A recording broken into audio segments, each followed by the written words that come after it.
대한민국 헌법에서부터 제일 마지막에 이제 문화도시라고 하는 그 개념이 나오는 지역문화진흥법까지 이 법문의 이 법령에서 문화를 어떻게 정의하고 있는가를 좀 정리를 해봤습니다. 짚어보고자 합니다. 여러분들도 아시겠지만 문화라고 하는 용어라든지 문화 도시에 대한 용어는 사실 우리가 최근에 와서야 이것을 인지하기 시작을 했지, 그 전에는 사실은 문화 강국이라든지 문화 국가를 건설하기 위해서 이 문화가 굉장히 중요하다라는 것을 강조해 왔습니다. 그래서 이 국가에서 문화가 어떻게 중요한 것인지 이런 것들을 법적으로 명시를 하고 그것에 따라서 여러 가지 진흥책들을 펼쳐왔다라는 것이죠. 그런데 이런 법문에 나와 있는 국가라고 하는 그 말 대신에 이제 도시를 대입시켜 보시면 이런 법문들이 좀 더 우리 지금 시민으로서 순천시가 해야 할 어떤 문화 정책으로서 문화 도시를 어떻게 해야 될 것인지를 어느 정도 이해하실 수 있을 거라고 생각을 합니다. 제가 빠르게 일단 이 헌법을 제가 다 설명하려고 하는 것은 아닙니다. 이런 헌법 이런 것들은 여러분들도 쉽게 접근 가능하시고 그 전문이라든지 그 부분들을 다시 확인하실 수 있기 때문에 제가 짚고자 하는 몇 가지 부분들을 빠르게 짚고 넘어가도록 하겠습니다. 헌법은 굉장히 중요하겠죠. 지금의 헌법은 1948년도에 제정이 돼서 1987년을 경유해서 88년 즉 제6공화국의 헌법입니다. 저희들은 그러니까 일종의 6공화국에 살고 있는 것이죠. 이 헌법에는 그러니까 그 사이에 이 법문들이 굉장히 개정이 되거나 고쳐졌다라는 것이죠. 제9조 국가는 전통문화의 계승 발전과 여기 이제 제가 이제 오늘 시각 자료들은 많이 없기 때문에 이 자료집에 나와 있는 원고들을 참고해 주시면 고맙겠습니다. 전통문화의 계승 발전과 민족문화의 창달에 노력해야 한다. 이제 국가 대신에 이제 도시로 이제 생각하시면 될 것 같고요. 헌법은 굉장히 최고 상위 법이기 때문에 그 이하의 아래의 법들을 또한 어떤 그 법의 근거를 만들고 있습니다. 그래서 중요하다고 할 수 있겠습니다. 그리고 이제 11조에 문화적 생활의 모든 영역에 있어서 차별을 받지 아니한다. 그리고 22조 같은 경우 학문과 예술의 자유를 가진다. 34조 인간다운 생활을 할 권리를 가진다. 여러 가지 법문이 있습니다만은 저는 이 34조에 모든 국민은 인간다운 생활을 할 권리를 가진다. 그러니까 모든 시민은 인간다운 생활을 할 권리를 가진다. 인간다운 삶, 이런 것이 굉장히 중요했었고, 지금은 더 행복한 삶, 더 나은 삶, 이것에 대한 고민이 굉장히 깊어지고 있습니다. 그래서 어떻게 하면 더 나은 삶, 이것을 나만이 아니라 우리 같이 누릴 수 있을까? 이것에 대한 의제가 굉장히 지금 21세기에서, 지금 현재에서 굉장히 중요할 거라고 생각을 합니다. 문화예술진흥법은 헌법이 이렇게 만들어졌는데 문화예술을 어떻게 진흥할 것인가에 대한 것을 놓고 법문이 만들어진 것은 1972년도입니다. 박정희 유신 때 비로소 문화예술진흥법이라는 것을 만들었죠. 그리고 이것이 계속 개정되어 왔습니다. 문화예술진흥법의 정의 부분에서 문화예술을 설명하고 있습니다. 문화예술이란 문학, 미술, 응용미술을 포함하죠. 음악, 무용, 연극, 영화, 연예, 국악, 사진, 건축, 어문, 출판 및 만화를 말한다. 우리가 지금 흔히 알고 있는 예술 장르들입니다. 사실 문화예술의 이러한 정의는 사실 문화를 떼놓고 그냥 예술로서 이해를 하시면 됩니다.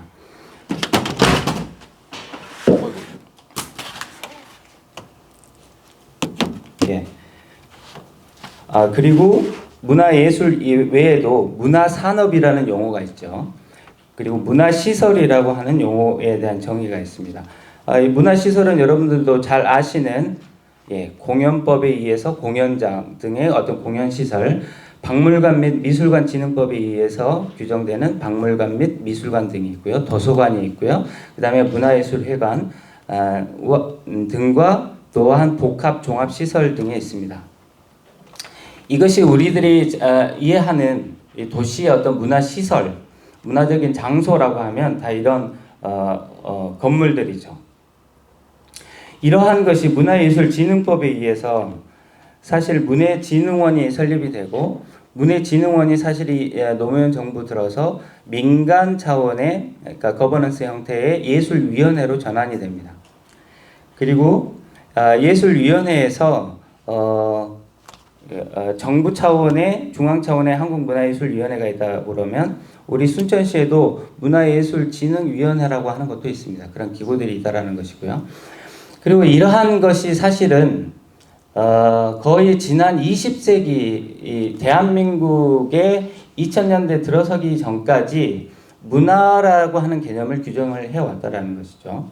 즉 다시 말하면 어떻게 보면 예술 중심의 문화를 얘기를 해왔다라는 것입니다. 그런데 이런 것들이 서서히 변화하기 시작을 합니다. 유네스코 문화 다양성 선언이라는 것이 굉장히 중요하다라고 생각을 합니다. 저희들이 이런 것에 대해서 잘 관심을 못 가질 수도 있는데, 이게 2001년도에 선언된 것입니다. 유네스코 측에서. 전 세계적으로 문화 다양성에 대한 선언을 했는데, 요즘에 문화 다양성 이런 얘기들을 굉장히 많이 합니다. 그러면 그것이 과연 무엇인지에 대해서는 유네스코 문화 다양성 선언을 보면 된다라는 것이죠. 근데 유네스코 문화 다양성 선언은 일종의 법은 아닙니다. 어떤 우리가 공통적으로 합의를 해서 이러한 문화 다양성에 대한 것을 선언함으로 인해서 문화 다양성을 증진해 보자라고 하는 것이고요. 물론 여기 유네스코 문화 다양성 선언은 이후에 문화 도시를 설명하기 위해서도 굉장히 중요한 밑거름이 된다라는 것이고, 그리고 20세기 이제 후반에 2000년대에 들어서면서 문화예술 중심의 개념이 그냥 일반 생활 문화로 바뀌는데 굉장히 기여를 했다라는 것, 작용을 했다라는 것입니다. 그래서 여기에 나와 있는 문화는 사회와 사회 구성원의 특유한 정신적, 물질적, 지적, 감성적 특성이 총체로 간주해야 하며 예술 및 문학 형식뿐 아니라 생활 양식, 함께 사는 방식, 가치 체계, 전통과 신념을 포함한다는 것을 재확인하고 등등등입니다. 이것은 시간 나시는 대로 한번 살펴보시면 좋겠고요. 그 전문은 또 이제 검색을 통해서 전문을 다 이해하실 수 있습니다. 그런데 여기서 왜 문화 다양성을 선언했을까라는 것입니다. 왜 문화 다양성이 굉장히 90년대 말에 와서 중요한 이슈가 됐는지, 그리고 한국 사회에서는 좀 더 뒤늦게 2000년대 이후에 가서야 문화 다양성에 대한 논의가 굉장히 활발해졌다라는 것입니다. 문화 다양성은 여기 제1조를 보시면 이런 표현이 있습니다.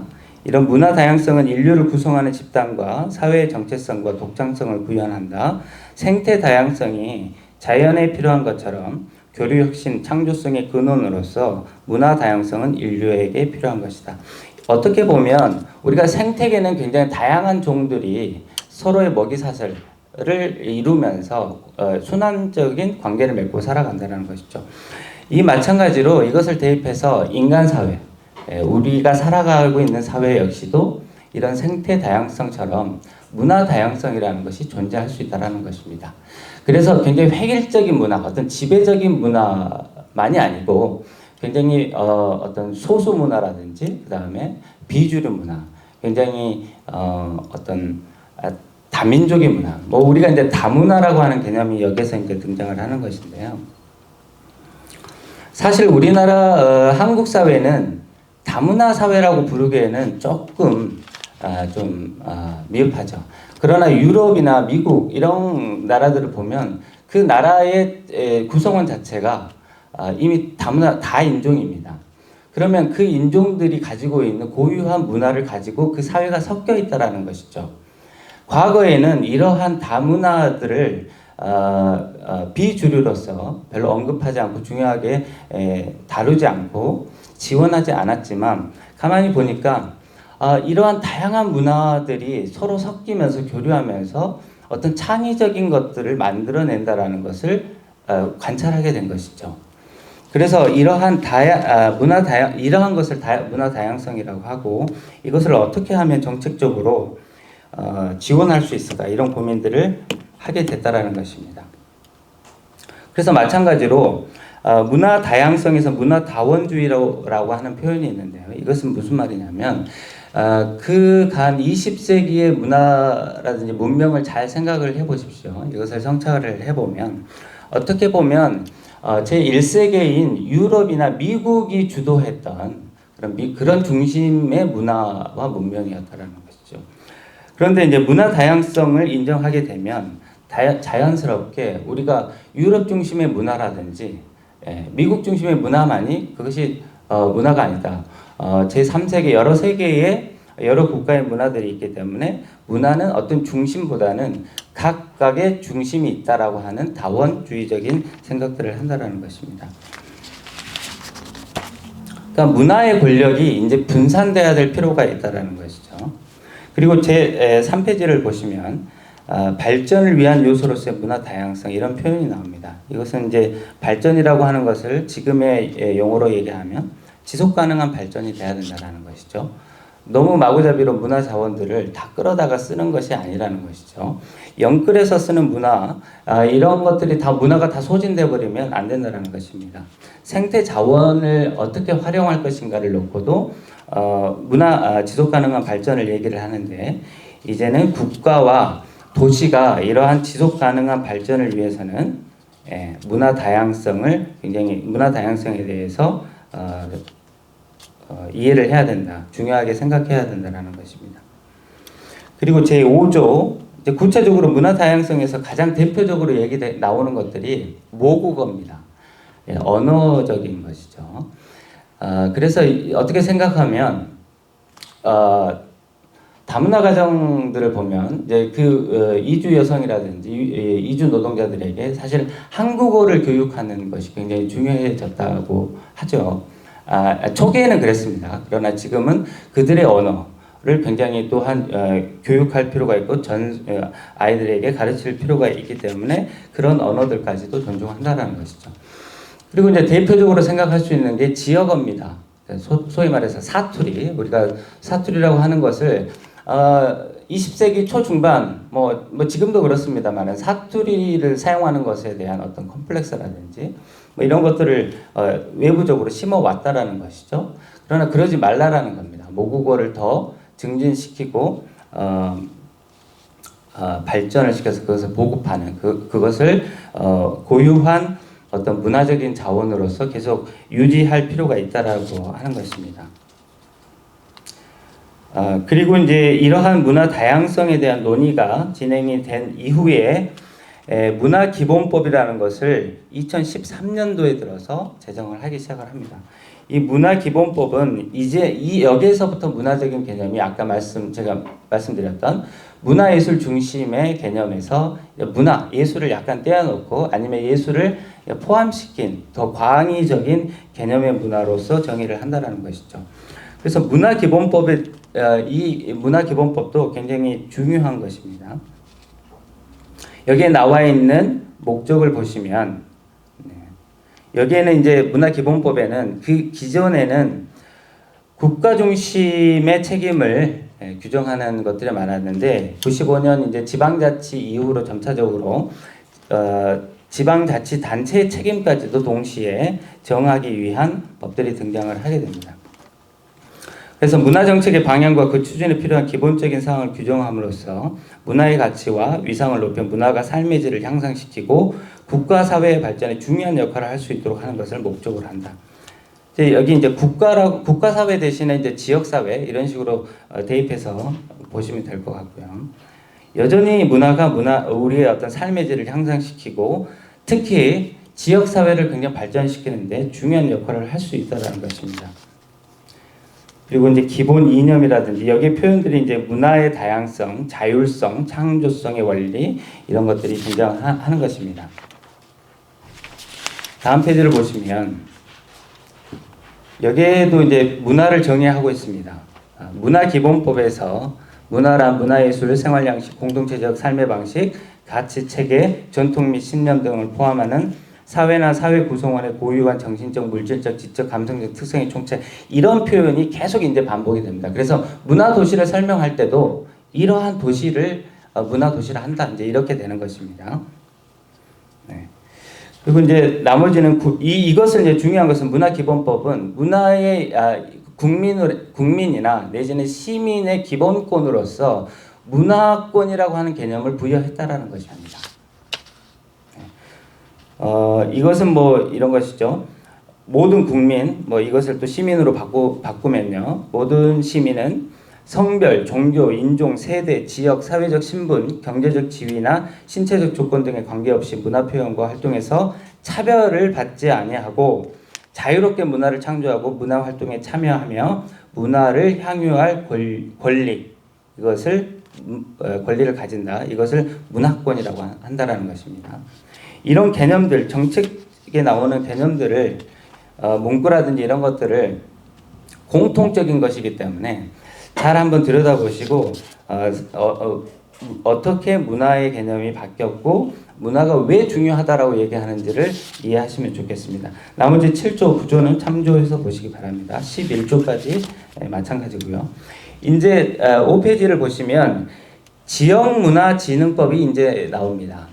사실은 이제 지역문화진흥법은 어떻게 보면 그 전에는 이 문화, 국가 진흥을 위해서 국가 단위의 문화, 특히 뭐 우리가 지방의 서울과 지방의 문화의 격차 이런 표현들을 굉장히 많이 들어서 아시겠지만 굉장히 차이가 생겼다라는 것이죠. 그래서는 안 되겠다라는 것입니다. 왜냐하면 이것이 문화 다양성의 측면에서 지역 문화가 굉장히 중요하다라는 것을 정책적으로 이해를 했기 때문입니다. 그래서 별도로 지역문화진흥법을 2014년도에 만들게 됩니다. 이 지역문화진흥법에는 보시면 이런 표현이 있습니다. 목적, 지역 간의 문화 격차를 해소하고 지역별로 특색 있는 고유의 문화를 발전시킴으로써 지역 주민의 삶의 질을 향상시키고 문화국가, 문화도시를 실현하는 것을 목적으로 한다.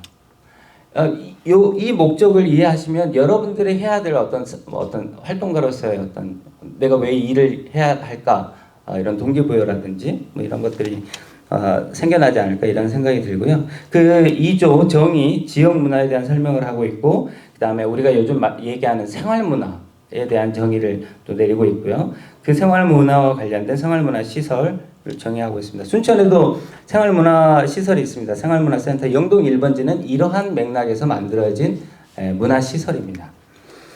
그리고 이제 6번에 문화 도시가 이제 등장을 합니다. 이 지역 문화 진흥법 안에 문화 도시라는 표현이 있는데 마찬가지입니다.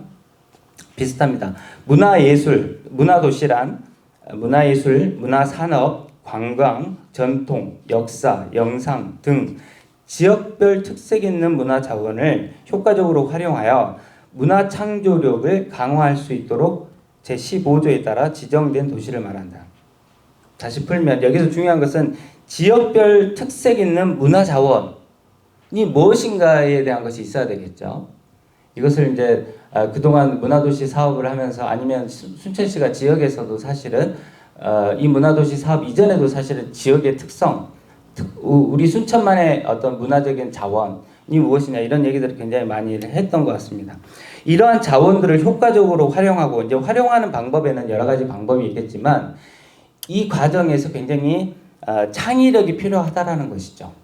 창의력은 무엇이다, 어떻게 하면 창의적인 것이다 라고 하는 것은 여러 가지 예시가 있겠습니다만은 무엇보다도 이제 앞으로 순천시가 여러분들에 의해서 어떻게 활동하느냐에 따라서 그 창조력이 드러날 거라고 생각합니다.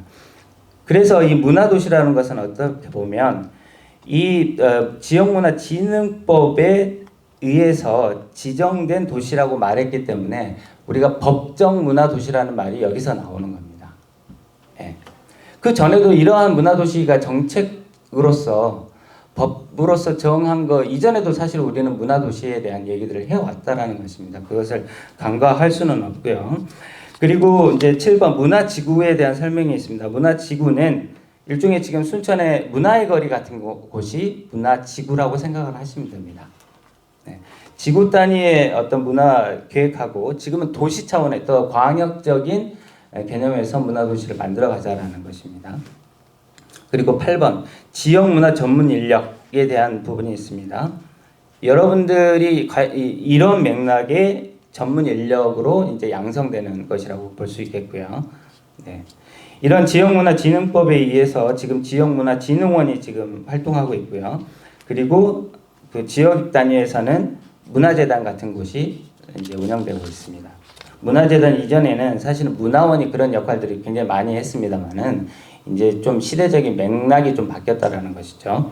그리고 현재 지금 문화의 날이라든지 문화의 달 이런 행사들을 지금 하고 있거든요. 이것도 다 지역 문화 진흥을 위해서 계획된 정책적으로 계획된 행사들입니다. 자 이제 6페이지를 보시면 문화도시는 법적인 개념 정의가 있고 이론적 개념 정의, 정책적 개념 이렇게 설명하고 있습니다. 다 이런 것들이 보면 어떤 근거, 정책적인 사업이라는 것을 알 수가 있습니다. 그래서 우리가 법적 문화 도시라고 하는 것이고요. 자, 여기서 계속 강조되는 것은 그런 겁니다. 지역별 특색 있는 문화 자원을 활용해서 도시마다 모든 도시가 다 특별하다 이런 선언을 하는 거거든요. 그러니까 특별하려면 그 지역 순천시가 가지고 있는 특별함이 뭔지 이것을 발굴하고 이것을 활용해서 그 도시 순천시가 앞으로의 오랫동안 지속 가능한 도시가 되려면 어떻게 해야 되는가 이런 것들을 묻고 추진하는 것을 문화도시 사업이라고 생각을 하면 됩니다. 그 전에는 생각을 해보십시오. 20세기까지만 해도 얼마 불과되지 않았습니다. 지금도 역시 여전히 그렇지만 서울과 지방의 이 격차는 굉장히 여전하고 서울 사람들은 서울 외 지역을 다 시골로 생각을 한다는 것입니다. 서울 사람들은 지역에 대한 관심이 없고 몰라요. 어떻게 보면 그게 더 바보스러운 일이죠. 근데 지역 사람들은요, 지역에 있다 보면 우리가 중앙 방송을 다 보기 때문에 중앙 돌아가는 것도 알고 지역 돌아가는 것도 알아요. 어떻게 보면 이것이 더 강점이 될 수 있다라는 것입니다. 얘기를 나눠보면 물론 서울 사람들은 지방에 대한 관심이 없는 대신에 어디에 관심이 있냐면 외국에 관심이 더 많습니다. 그래서 항상 보면 외국 사례들을 굉장히 얘기하고 내가 외국에 어떤 나갔던 경험들을 굉장히 많이 얘기하는 경향이 있어요. 그런 측면에서는 좀 어떤 그 확장성이 좀 다를 수 있을 거라고 생각을 하는데 이제 중요한 것은 문화도시의 개념은 굉장히 지역을 어떤 식으로 각 지역이 고유한 독특한 특색 있는 문화 도시가 될 것인가를 고민하자라는 겁니다.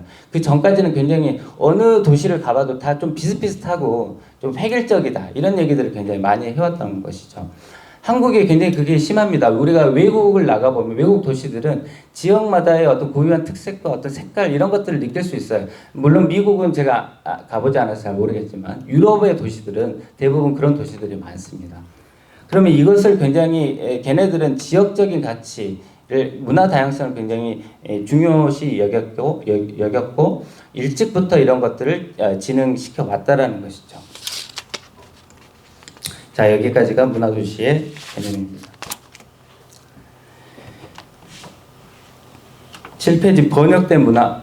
이제 여기서부터 사실은 제가 이제 얘기하려고 하는 부분인데 시간이 많지 않아서 제가 빨리 맥을 짚도록 하겠습니다. 사실 문화라고 하는 용어가 어떤 개념인지 어디서 기원했는지 이것에 대한 관심을 가지실 수 있을 거라고 생각합니다. 과연 문화라는 말이 옛날부터 사용했을까라는 생각을 하실 수 있는데 번역된 문화, 즉 문화는 번역된 겁니다. 19세기 일본, 중국에 의해서 서양에 우리가 알고 있는 컬처라고 하는 이 용어를 한자식으로 번역을 했어요. 그래서 일본 같은 경우는 문화 두 글자로 번역을 했고요. 중국식은 사자성어를 좋아하는 중국은 문치교화 이렇게 네 자로 번역을 했습니다. 그리고 참고로 문화의 번역 이전에 문명이라고 하는 것이 먼저 앞서 번역이 됐고요. 그래서 이 문화는 20세기 초 들어서서 약 1920년대부터 굉장히 대유행을 합니다. 그래서 온갖 우리가 지금도 그런 흔적이 남아 있어요. 문화 상점, 뭐 문화 상회, 뭐 문화 양복, 뭐 문화 다방 이런 것이 다 읍내 어디 시골 가면 다 문화를 씁니다. 왜 이런 문화를 선호하게 됐는지 뭐 이런 것들을 생각해 보면 문화가 가지고 있는 어떤 가치적 뉘앙스가 굉장히 근대적이고 굉장히 최신의 것이고 그 다음에 또 서구적인 것이고 이런 뉘앙스를 가지기 시작을 했다라는 것이죠. 그래서 우리가 지금은 그런 표현을 쓰지 않습니다만은 한때 1920년대부터 문화주택이라고 하는 어떤 건축적인 표현이 있었어요. 지금 순천에도 문화주택이라는 것이 있을 수 있는데 문화주택은 일종의 전통주택이 아니라 양식화된 서양의 주거 공간 건축을 빌어다가 도입시켜 가지고 만든 양식화된 주택입니다. 그러니까 전통적인 한옥 공간에서 생활하는 거하고 이제 어떤 양식화된 서양화된 이 주택 공간에서 살게 되는 것이 공간이 달라짐으로 인해서 이 생활 패턴이 달라지고 라이프 스타일이 달라진다는 것이죠. 지금 마찬가지입니다. 우리가 주택에 살고 있는 생활 패턴하고 아파트에서 살고 있는 거, 그 다음에 뭐 예를 들어서 원룸에 살고 있는 거, 내가 어디에 살고 있느냐에 따라서 우리의 생활 패턴과 생활에 대한 어떤 양식 문화가 달라진다는 것이죠.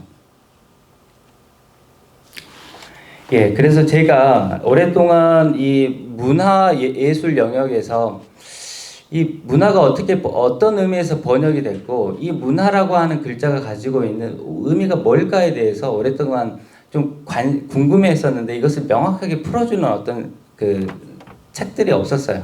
그래서 제가 그 동안에 이러이러한 시간을 보내면서 제 나름대로 구성한 그리고 생각했던 것들이 그 이하 이렇게 제가 그 7페이지에 한번 이렇게 적어봤습니다.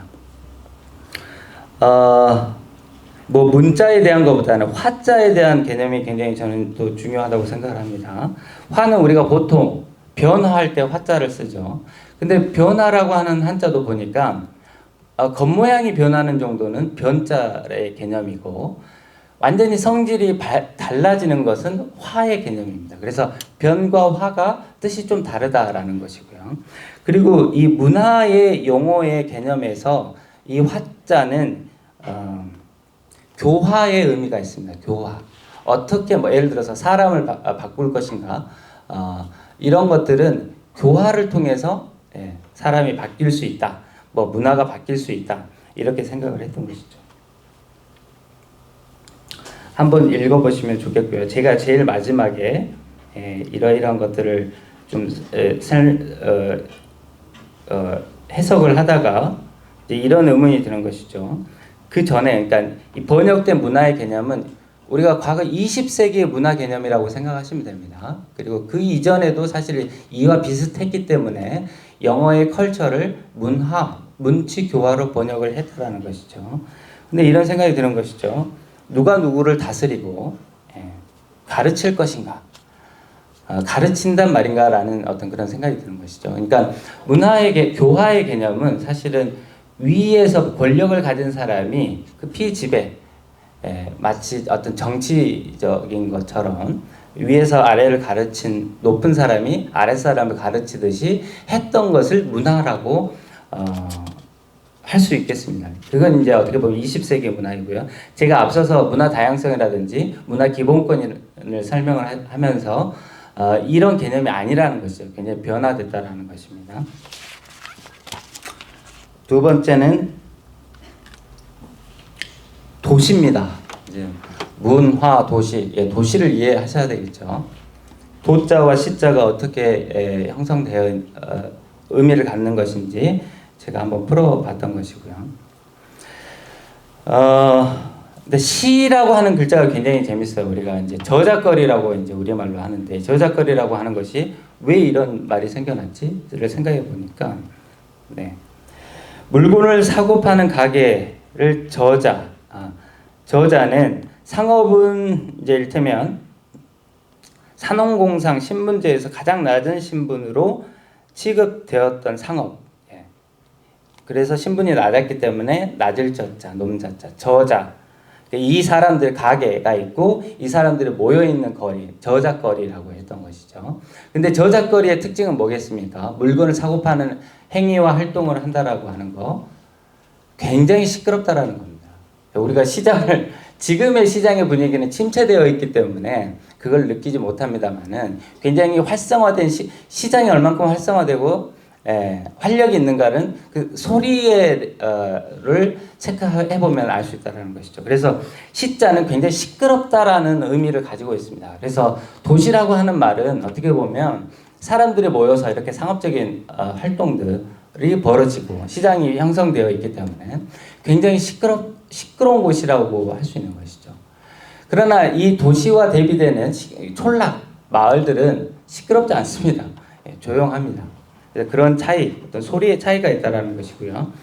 그리고 마을에 대한 또 해석이 있습니다. 그래서 우리가 이제 마을에 대한 의미가 어떤 의미일까라고 하는 거하고, 그 다음에 우리가 흔히 쓰는 마실 간다라는 표현이 있죠. 마을을 가는 거죠. 그 마을은 먼 마을이 아닙니다. 인근 옆 동네를 가는 정도를 마실 간다 그러지, 우리가 어디 여기에서 서울의 어떤 동네를 간다, 이걸 마실 간다라는 표현을 쓰지 않아요. 어떻게 보면 마실 간다라고 하는 행위가 굉장히 빈번하게 이루어지는 것은 일종의 뭐 호기심일 수도 있고 탐색일 수도 있고 어떤 관계, 그 옆 마을하고의 어떤 관계를 맺기 위한 활동인 것이죠. 그래서 저는 이 마실 간다라고 하는 것이 어떤 기본적인 여러분들의 활동가로서 기본이 돼야 된다고 생각이 들고요. 그리고 제가 말하는 산책자의 개념입니다. 우리가 먼 동네에 가서 막 보고 얘기할 거 없다라는 것이죠. 바로 우리의 생활 번역, 내가 살고 있는 주변의 어떤 반경, 그 다음에 옆 동네 정도는 이렇게 돌아다니면서 보는 거, 보고 생각하는 거, 이것이 산책자의 일이라는 것이죠. 굉장히 이것이 중요하다고 생각을 합니다. 그리고 9페이지입니다. 자, 그래서 제가 이제 산책자에 대한 얘기를 해보겠습니다. 순천의 산책자로서 가장 대표적인 인물이 있습니다. 제가 생각하기에 이 사람을 얘기하기 전에 제가 이제 이 사진이 있죠. 이 사진은 순천향교에 가보시면 여러 가지 건물들이 있는데 그 중에 풍화루라고 하는 누각이 있습니다. 근데 생각을 해보십시오. 풍화루 뭐지? 풍화? 바람이 변한다? 바람이 뭔가 가르친다? 이런 표현들이 굉장히 신선하게 다가온다는 것이죠. 그래서 제가 이제 이 풍화루의 의미를 가지고 과연 우리가 문화라고 하는 표현을 쓰는데 문화 이전에 분명히 우리에게도 조선시대에도 그 이전에도 문화적인 어떤 개념이 있었을 거란 말이죠. 그 개념이 뭘까라고 생각을 하다가 이 풍화에 굉장히 집중을 했어요. 그러면서 순천의 여러 가지 역사적인 자료들을 찾다가 보니까 지금은 사라졌습니다만 순천 객사 정문에는 관풍루라고 하는 누각이 있었다고 합니다. 관풍, 바람을 본다? 그러니까 바람과 바람에 대한 굉장히 표현이 많다라는 거예요. 그래서 제가 이제 이 풍자의 어떤 용법이나 용례들을 생각을 해보니까 이런 것들이 있습니다. 풍속이라는 표현도 우리가 많이 사용하죠. 그 다음에 풍속에는 뭐 미풍양속, 세시풍속 이런 표현이 있고요. 우리가 이제 미술 회화에서 풍속화라고 하는 장르가 있습니다. 그리고 풍류라는 표현, 이런 것도 다 문화적인 거겠다라는 생각이 들고요. 그 다음에 음풍농월의 줄임말 풍월, 풍습, 풍수, 풍경 이런 말들에 다 보니까 어떤 문화적인 요소들을 다 함유하고 있다라는 것이죠. 그래서 제가 이제 하나하나씩 정리를 해 본 것입니다. 풍류. 뭐 이건 여러분들 역사 교과서라든지 TV 매체에서 많이 이게 나오기 때문에 이것은 어느 정도 또 찾아보실 수 있을 거라고 생각을 합니다. 그리고 풍속이 이제 굉장히 중요하다라는 것이죠. 특히 이제 제가 이제 산책자로서 생각하는 지봉 이수강 순천 부사로 1616년 9월부터 1619년 3월까지 재임했던 역사적인 인물입니다. 외지 인물이에요.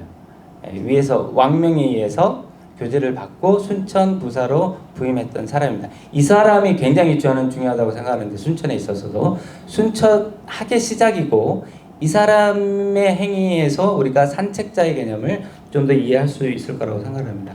그래서 승평지라고 하는 지지를 만들었죠. 순천의 풍속을 설명하는 지지를 만들었는데, 거기에는 순천의 풍속을 이야기하는 것이 있습니다. 다음 장을 보시면, 다음 페이지를 보시면, 네.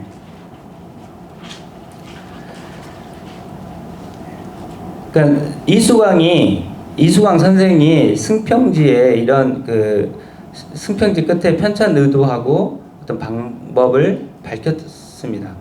근데 이제 거기에는 이수광의 그 승평지가 있기까지는 그 전에 동국여지 승남이라고 하는 국찬 지지를 참조를 해서 그 동국여지 승남의 순천을 어떻게 설명하고 있는지를 들여다본 것이죠. 보니까 되게 소력한 것이에요. 내용이 간단해가지고 아쉬웠다라는 것이죠. 그래서 실학자인 지봉 이수광이 순천에 내려와가지고 부임 기간에 다시 자기가 직접 순천을 돌아다니면서 다양한 이야기를 듣고 직접 관찰해서 동국여지 승남의 미비한 점을 보완하였다라고 밝히고 있습니다. 이러한 일이 굉장히 저는 중요하다라는 것이죠. 그리고 이제 제가 이게 시간이 많지 않다 보니까 더 요약하겠습니다. 10페이지에 있는 들길을 가며라고 하는 행야즉사라고 하는 시의 표현 중에 제일 이제 한번 쭉 읽어보시고요. 뭐 이런 표현들이 재미있다고 생각을 하면서 제일 마지막 구절에 무슨 일로 그렇게들 분주하신가? 산에 핀 꽃이 사람을 비웃는구나. 그리고 밑에 이제 1872년도 지방도를 제가 가져왔는데, 이것은 순천에 활동하시는 분이라면, 순천의 역사에 좀 관심이 있으신 분들은 굉장히 익숙하게 자주 보았던 이미지일 거라고 생각을 합니다. 이 지지와 함께 이런 지도가 그려졌다는 것이죠. 11페이지를 보시면 환선정, 특히 이제 환선정에 대한 이야기가 굉장히 저는 중요하다고 생각을 하는데요. 그래서 환선정이 지도로서 그려진 것 외에 최초로 사진에 찍혔거나, 우리는 환선정의 모습을 사실 기억하는 사람들이 없어요. 62년도에 수해로 다 소실됐고, 지금 죽도봉에 있는 환선정은 그 이후 80년대에 지어진 거고, 그 원형에 대한 것을 정확하게 모르기 때문에 그 원형이라고 할 수는 없습니다. 근데 여기에 나와 있는 엽서가 최초의 사진은 아니에요. 그 이전에 환선정의 풍경을 찍은 사진들이 있습니다만은, 지금 사진이 가장 어떻게 보면 환선정의 그 어떤 정자로서의 분위기, 운치, 그 다음에 환경들을 보여주는 사진일 거라고 생각을 해서 제가 가져왔습니다. 그러니까 환선정은 순천 읍성의 동쪽 성동 쪽에 조곡교, 지금의 조곡교하고 그 성동 노터리 그 사이에 동북교에 그 일대가 하나의 이런 정원이 있었다라는 겁니다. 지금은 이제 순천 국가정원처럼 사실은 조선시대에는 이런 훌륭한 바로 도시 가까이에 환선정이라고 하는 대표적인 정원 공간이 있었다는 것이죠. 이것은 자연 정원은 아니고요. 제가 인공으로 호를 파고, 또 옆에는 동천이 흐르고, 또 정자를 세우고, 이런 곳입니다. 근데 이제 이런 생각을 해봐요. 그 지봉 이수광 선생이 순천 부사로 부임해서 재임을 한 3년을 못 하셨는데, 여기에 지지를 지으실 때 왜 순천지라고 하지 않고 승평지라고 했을까? 저는 그게 궁금해요. 사실 그것을 설명해 주지는 않습니다. 어디 제가 그런 궁금증을 가지고는 있는데, 혹시 알고 계신 분들은 저한테 그런 것을 얘기를 해주시면 고맙겠고요. 그러니까 이수광이 부임했을 때는 분명히 그때 지명은 순천이었거든요. 순천 도호부의 부사로서 재임을 했는데, 내가 순천의 이런 그 상황들을 동국여지 승남에도 분명 순천을 설명하고 있는데, 이분이 지은 지지의 제목이 승평지라는 것이죠. 그러니까 이것을 미뤄보면, 어떻게 보면 승평이라는 표현이 굉장히 오랫동안 순천이라는 지명이 1310년경에 기존의 승주목, 승평에서 순천으로 바뀌었지 않습니까? 사실은 왜 순천으로 바꿨는지에 대한 설명이 없어요. 역사서에는. 갑자기 바뀌어요. 이게 1년, 2년 사이에 지명이 확 바뀝니다. 근데 왜 순천으로 했다라고 하는 설명을 하면 우리가 지금의 후손들이 순천의 의미를 좀 더 명확하게 이해를 할 텐데 그런 게 없어요. 그런데 이수광 시대는 17세기예요. 굉장히 더 이후의 시대고 조선이 지배하는 시대였는데 승평이라는 개념을 계속 사용했다라는 것이죠. 승평이라는 말 자체는 이런 겁니다. 그러니까 난세에서 태평성대로 가는 과정을 승평이라고 했어요.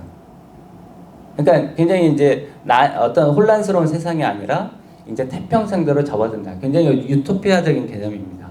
나간이라는 지명도 사실 보통이 아니에요. 그렇죠?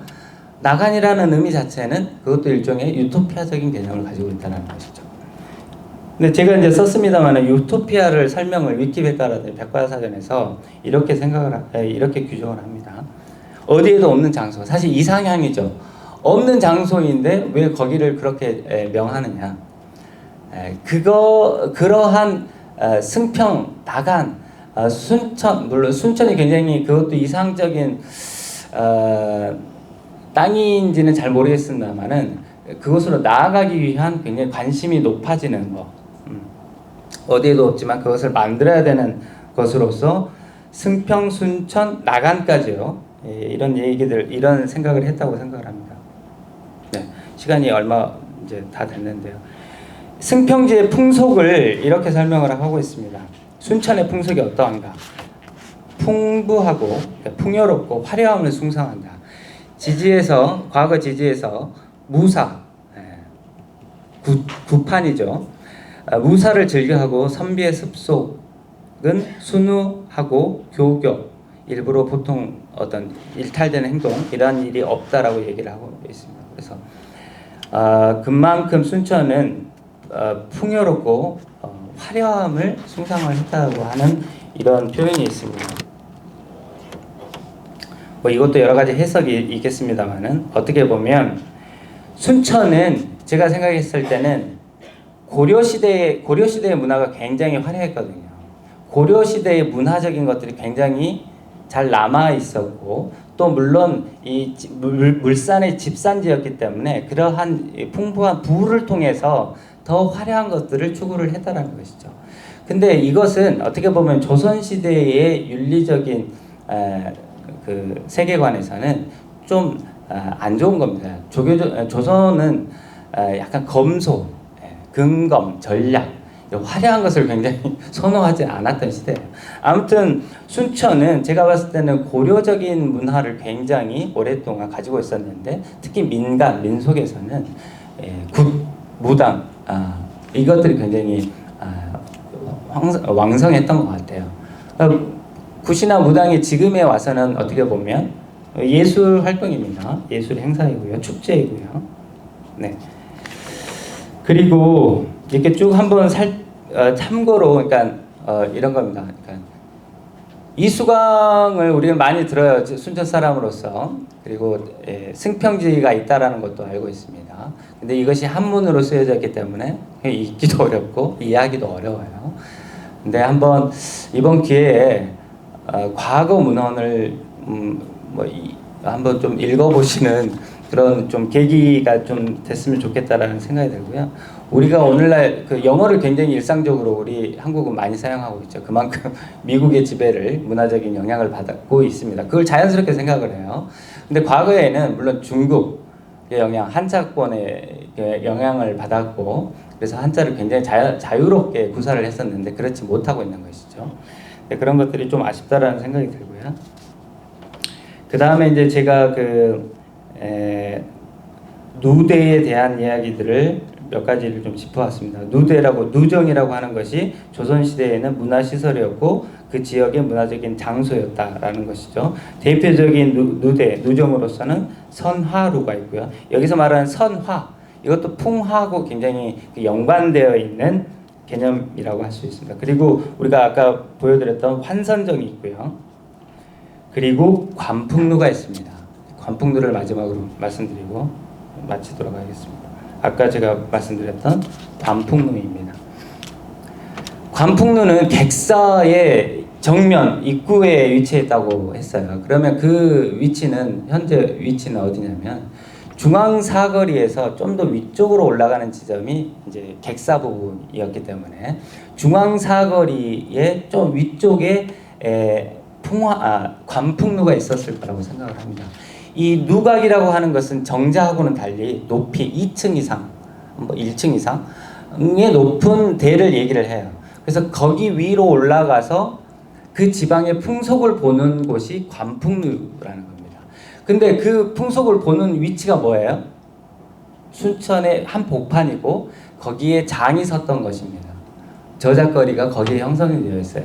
그러니까 예전에는 관아하고 관아 앞에 광장처럼 이렇게 형성되어 있는데 그 일대가 다 또 오일장들이 서고 했던 것입니다.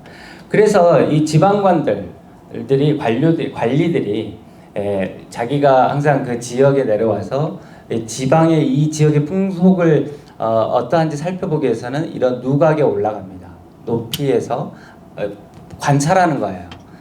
순천 사람들은 뭘 먹고 사는지, 어떻게 입고 사는지, 말이 어떤지 이런 것들을 보는 곳이 관풍루였다는 것이죠. 굉장히 상징적인 곳입니다. 근데 지금 없어졌죠. 사실 이러한 것을 우리가 어떤 건축적으로 지금의 문화, 순천의 문화를 살펴볼 수 있는 이러한 곳이 어디일까 한번 생각해 보세요. 순천만일까요? 순천만 정원일까요? 또 뭐 어디 문화예술회관일까요? 시청일까요? 뭐 중앙시장일까요? 다 뭐 어떤 문화들이 있겠습니다만은 이러한 상징적인 사실 어떤 공간은 제가 봤을 때는 좀 없구나 이런 생각을 했어요. 그러면 저는 중요하다고 생각하는 것은 과연 어디에서 어디를 볼 것인가 굉장히 중요하다고 생각을 합니다. 그것은 문화 다양성의 측면에서는 어떤 정해진 것은 아니고요. 여러분들이 정하시면 될 거라고 생각을 해요. 내가 어떤 문화에 대해서 관심을 가지고 있을 때 그 문화를 어디서 내가 볼 것이고 물론 가까이 들어가서 같이 함으로 인해서 잘 볼 수도 있습니다. 그러나 멀리 한 발자국 떨어져서 또한 보는 것도 굉장히 중요하다는 것이죠. 네. 그래서 이런 관풍루가 굉장히 중요한데 아까 이제 풍화루는 순천 향교에 있어요. 그러나 사람들은 풍화루에 대해서 별로 관심이 없어요. 관풍루는 여기에 나와 있는 것처럼 관풍루는 광무인양 무술에 넘어졌다 이런 표현이 있습니다. 1898년에 이게 없어졌어요. 그리고 그 이후에 어떻게 보면 상징적으로 일본이 들어옴으로 인해서 일본이 수용한 문화, 서양의 문화의 개념이 이제 지배하는 겁니다. 과거의 조선시대에 우리가 계속 가지고 왔던 이런 물론 민간에서 풍습이라든지 세시풍속 이런 표현들은 있었지만 주류적인 것에서는 밀려났다라는 것이죠. 관풍루가 넘어졌다라고 하는 표현처럼 풍속, 풍화 이런 개념들은 이제 사라졌다는 것이죠. 그렇다고 해서 제가 과거의 개념을 다시 회복하자 이런 얘기를 하는 것은 아닙니다. 그리고 중요한 것은 관풍 본다라고 하는 것이 굉장히 중요한 것이죠. 우리가 본다라고 하는 것 중에 또 다른 표현이 있습니다. 관광, 빛을 보는 거, 바람을 보는 거. 이게 광은 이제 이건 관광의 또 다른 또 맥락이 있기 때문에 생략을 하도록 하겠습니다. 아무튼 풍경이 굉장히 중요한 것이고요. 이 풍경을 본다라는 행위가 굉장히 중요한 것인데 이것을 어떻게 볼 것인가? 제가 생각했을 때는 걸으면서 봐야 된다라는 것입니다. 풍경은. 그 걸으면서 보는 사람이 산책자라는 것이고요. 이것은 먼 곳을 가서 내가 보러 가겠다 이런 것이 아닙니다. 마실 나가듯이 우리 지역 생활 가까이 내 주변을 잘 보고 옆 동네를 보고 이런 행위를 하는 것이고요.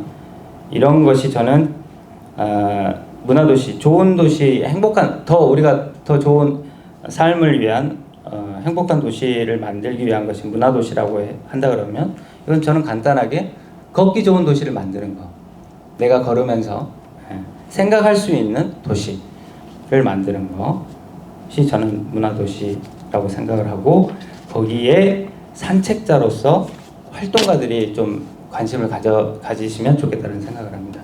이상입니다. 네, 감사합니다.